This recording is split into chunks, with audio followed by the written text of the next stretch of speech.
দর্শক, আজকে আমরা এসেছি মাস্টার নার্সারিতে। এই নার্সারির উদ্যোক্তা হচ্ছেন জনাব মোস্তফা কামাল। ব্যক্তিগত জীবনে তিনি একজন শিক্ষক, একটি কলেজে অধ্যাপনা করেন। পাশাপাশি শখ এবং ভালো লাগার জায়গা থেকে তিনি কৃষিকাজেও যুক্ত হন।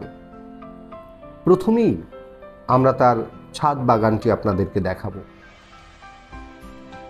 আপনারা দেখতে পাচ্ছেন হাজার হাজার চারা।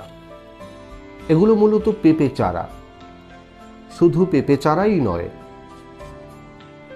জনাব মোস্তফা কামাল এর পাশাপাশি মরিচ, বেগুন, মালটা, কমলা, ড্রাগন আম সহ প্রায় 10 থেকে 12 প্রজাতির চারা তিনি এই ছাদে উৎপাদন করেন এবং কিছু চারা তিনি তার নিজ বাগানের জন্য রাখেন। বাদবাকি চারাগুলো তিনি দেশের বিভিন্ন প্রান্তে বিক্রি করে দেন। আমরা জনাব মোস্তফা কামালের সঙ্গে কথা বলে জানতে পেরেছি যে এই চারা সারা বাংলাদেশে, বিশেষ করে রংপুর, দিনাজপুর, সুনামগঞ্জ, জামালপুর সহ বিভিন্ন জায়গায় এই চারাগুলো বিক্রি করেন, তিনি রপ্তানি করেন। এই চারাগুলো রপ্তানির জন্যে তার সঙ্গে রয়েছে সুমন ভাই। সুমন ভাইয়ের মাধ্যমেই সারা দেশ জুড়ে জনাব মোস্তফা কামালের উৎপাদিত এই চারাগুলো রপ্তানি হয়। জনাব মোস্তফা কামাল এই নার্সারি উপলক্ষে যেমন উচ্চতর বিভিন্ন জায়গা থেকে প্রশিক্ষণ গ্রহণ করেছেন এবং এখনও করছেন, পাশাপাশি আগ্রহী যে উদ্যোক্তারা রয়েছে যারা কৃষি নিয়ে কাজ করতে চায় তাদেরকে প্রশিক্ষণও দিয়ে থাকেন। আমরা এখন সরাসরি কথা বলবো জনাব মোস্তফা কামালের সঙ্গে, শুনবো তার অভিজ্ঞতার কথা, তার স্বপ্নের কথা এবং তার ভবিষ্যৎ পরিকল্পনার কথা। এইটা হচ্ছে হলুদ মালটা। এই গাছটা আমি 2টা গাছ সংগ্রহ করেছি, এবারই ফল আসছে। দেখেন নতুন ফল আসছে, ইনশাল্লাহ ভালো ফল আসছে। কয়টা আছে এরকম হলুদ মালটা গাছ? 2টা। আমি ট্রাই করতেছি যে কি অবস্থা হয়। 2টা হলুদ মালটা আমার ছাদে লাগাইছি, রোপণ করেছি। আরো আছে। ও, এটা জাস্ট প্রাথমিক? হ্যাঁ, প্রাথমিক। আচ্ছা, এই দেখছি ইনশাল্লাহ ফল আসছে এবার এই নতুন। হ্যাঁ, খুবই ফল আসছে। সার সম্পর্কে প্রশ্ন করলে মোস্তফা কামাল আমাদেরকে বলেন, স্বাস্থ্য এবং পুষ্টিগুণের কথা বিবেচনায় রেখে তিনি মূলত তার বাগানে এবং নার্সারিতে জৈব সারই বেশি প্রয়োগ করেন। নিচে কি কি সার দিয়েছেন? এটা জৈব সার আছে, মাটি আছে, জৈব সার, তারপর রাসায়নিক সার খুব কম। এটা ওই যে ঘরের আমাদের রান্না বান্নার যে অবশিষ্ট অংশটা থাকে, ওইটা আমি বেশি ব্যবহার করি, তাই না? জৈব সার, তারপর গোবরের গুঁড়া, মাটি, এই ডিমের খোসা, অর্থাৎ এক কথা বলা যায় ভাবিদের সার। তার মানে চেষ্টা করেন ফলগুলো যতটা সম্ভব পুষ্টিগুণ সমৃদ্ধ রাখা। হ্যাঁ, আমি মাঝে মাঝে বলি যে ছাদে গাছ লাগিলে ভাবি সার দেবে। বলে ভাবি সার কোনটা? ওই যে রান্নাঘরের সার, ডিমের খোসা ইত্যাদি ইত্যাদি। আচ্ছা, এইটা কি ভিন্নধর্মী পেঁপে গাছ আমি এই বছরই রোপণ করেছি। 2টা গাছ, একটা আর একটা। এটা সোনালী কালারের পেঁপে হবে, সোনালী কালার। হ্যাঁ হ্যাঁ, এই জন্য এটা আমি কাউকে দিই না এখন পর্যন্ত, বাজারজাত করে ট্রাই করতেছি। অলরেডি ফুল এসে গেছে, ফল এসে গেছে। এই দেখেন, এই জন্য এই 2টা ছাদে আমি রোপণ করেছি, একটা আর একটা। হ্যাঁ, সোনালী কালারের পেঁপেটা হবে, একটা ছোট থাকতেই সোনালী কালারের। হ্যাঁ, দেখি কি হয়। আচ্ছা আচ্ছা, এটাতেও কি ওই জৈব সার বেশি? হ্যাঁ, এটা জৈব সার। মানে আপনার সমস্ত ফসলগুলোই মূল সার হচ্ছে জৈব সার? মূল সার জৈব সার। আমার ওই প্রজেক্টেও আমি বেশি জৈব সার ব্যবহার করি।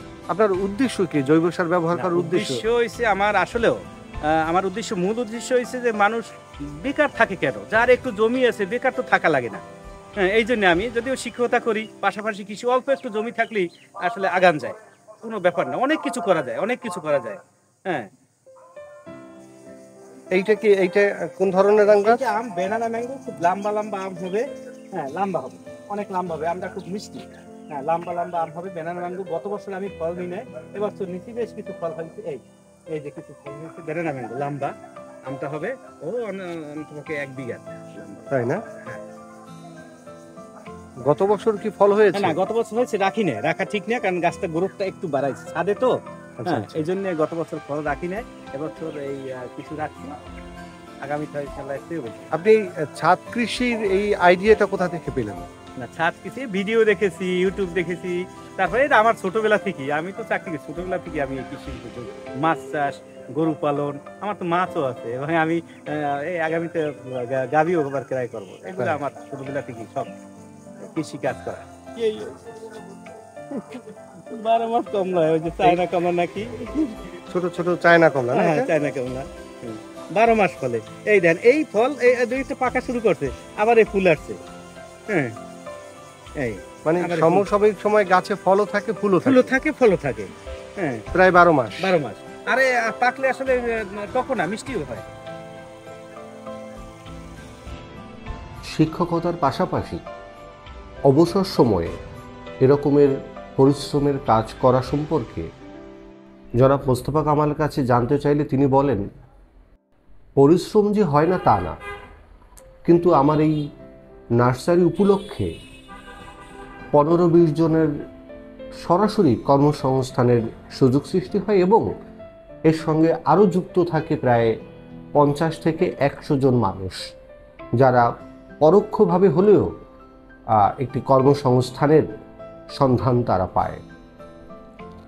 আপনারা দেখতে পাচ্ছেন ছাদের উপরই ড্রাগন ফলের গাছ দিয়ে এখানে একটার পর একটা, ওই আবার একটা হইছে, এবং 200 হয়েছিল এই পর্যন্ত নাম করে নিচে, দেখার মতো হয়েছিল।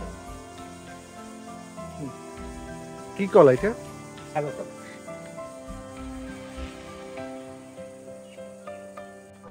দর্শক, এখন আমরা এসেছি মোস্তফা কামাল কৃষি পয়েন্টে। এখানে মোট 66 শতক জমি রয়েছে। এখন আপনারা হয়তো এখানে দেখবেন শুধুমাত্র পেঁপে চারা, কারণ অন্যান্য সিজনের যে চারা গাছগুলো থাকে সেগুলো উপড়ে ফেলা হয়েছে, এবং মাঝে একটি পুকুর রয়েছে। এই পুকুরে তিনি মাছ চাষ করেন এবং তার চারা গাছগুলোতে যখন জল দেওয়ার প্রয়োজন হয় এই পুকুরকে ব্যবহার করেই তিনি তার কৃষি বাগানের সেচ কার্যক্রম সম্পন্ন করেন। আপনারা দেখতে পাচ্ছেন বড় বড় পেঁপে গাছগুলো। তার ভাষ্য অনুযায়ী এই গাছগুলো তিনি অল্প কয়েকদিনের মধ্যেই কেটে ফেলবেন। দর্শক, জনাব মোস্তফা কামালের সঙ্গে আমরা কথা বলে যতটুকু জানতে পেরেছি সেটা হচ্ছে, আমরা এমন একটা সময়ে এখানে এসেছি যেখানে অন্যান্য ফসলগুলো তিনি উপড়ে ফেলেছেন এবং শুধুমাত্র পেঁপে চারাগুলোই রয়ে গেছে। এবার আমরা আবারও ফিরে এসেছি তার আরেকটি বাগান, মাস্টার নার্সারি, যেটা মূলত তার সবথেকে পুরনো বাগান। এই বাগানেও শুধুমাত্র এই মুহূর্তে পেঁপে গাছগুলোই রয়েছে। জনাব মোস্তফা কামাল আমাদেরকে বলেছেন যে আপনারা এসেছেন একেবারেই এমন একটি সময়ে যখন বাগানে পেঁপে গাছগুলো শেষ পর্যায়ে রয়েছে। অর্থাৎ তিনি যা বলেছেন সেটা হচ্ছে, এই বাগানগুলোতে এখন যে আকারের পেঁপে আমরা দেখতে পাচ্ছি, বাস্তবিক অর্থে এগুলো একেবারেই ছোট আকারের পেঁপে। আপনারা দেখতে পাচ্ছেন আরেকটি ছোট নার্সারি, ঘরের মতো সুন্দর।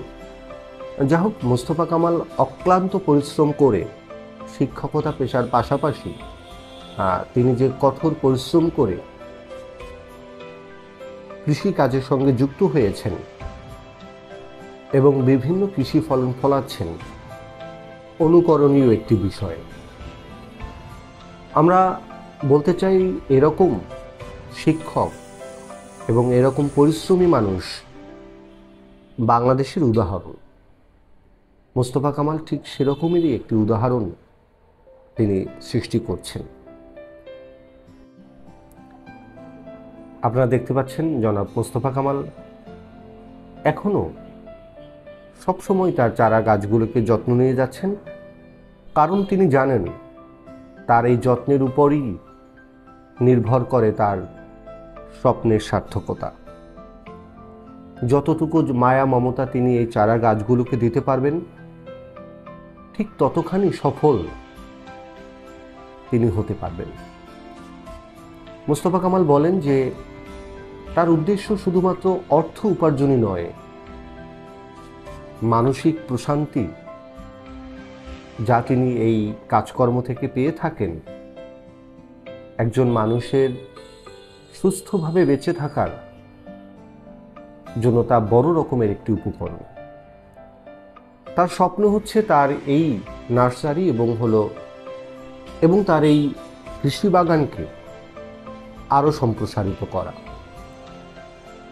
তিনি বলেন, একদিন আমি অনেক মানুষের কর্মসংস্থান সৃষ্টি করব এবং আমি আরো বড় রকমের কৃষিকাজের সঙ্গে যুক্ত থাকব। এটা আমার স্বপ্ন। মানুষ কেন বসে থাকবে? অবসরকালীন সময়ে মানুষ এই ধরনের কাজকর্মের মধ্য দিয়ে সে বিনোদন যেমনি পেতে পারে, ঠিক তেমনি পরিবেশ বান্ধব কাজের সঙ্গেও নিজেকে যুক্ত রাখতে পারে। মানুষের স্বভাবটা এমনই হওয়া উচিত। জনাব মোস্তফা কামাল এটাই আমাদেরকে বলতে চেয়েছেন। আমরা আরও একবার মাস্টার নার্সারিতে ফিরে এসেছি এবং সন্ধ্যের এই সময়টাতে আমরা আরও একবার আপনাদেরকে দেখাচ্ছি তার বাগানের প্রায় প্রত্যেকটি পেঁপে গাছে এখনো বড় বড় পেঁপে রয়েছে। পাশাপাশি তিনি লেবু গাছেরও একটি ছোট্ট বাগান গড়ে তুলেছেন। অদম্য পরিশ্রমী এই মানুষটির স্বপ্ন সার্থক হোক এবং দেশের বিভিন্ন সংস্থা, সরকারি কিংবা বেসরকারি, যারা বিভিন্ন রকমের সহায়তা করে থাকেন কৃষি উৎপাদনকে সম্প্রসারিত করার জন্য, সেই সমস্ত সংস্থাগুলো যদি মোস্তফা কামালকে প্রত্যক্ষ কিংবা পরোক্ষভাবে আরেকটু সহযোগিতা করেন, নিশ্চয়ই মোস্তফা কামাল আরও মানুষের কর্মসংস্থানে প্রত্যক্ষভাবে তাদেরকে সহযোগিতা করতে পারবেন এবং তার স্বপ্নের মতোই তার নার্সারি বাগানগুলোকে তিনি ঢেলে সাজাতে পারবেন। এভাবেই দেশের প্রত্যেকটি মানুষ অবসর সময়কে আনন্দঘন এবং বস্তুনিষ্ঠ কাজের মধ্যে যুক্ত রাখুক। সবাই ভালো থাকবেন, সুস্থ থাকবেন।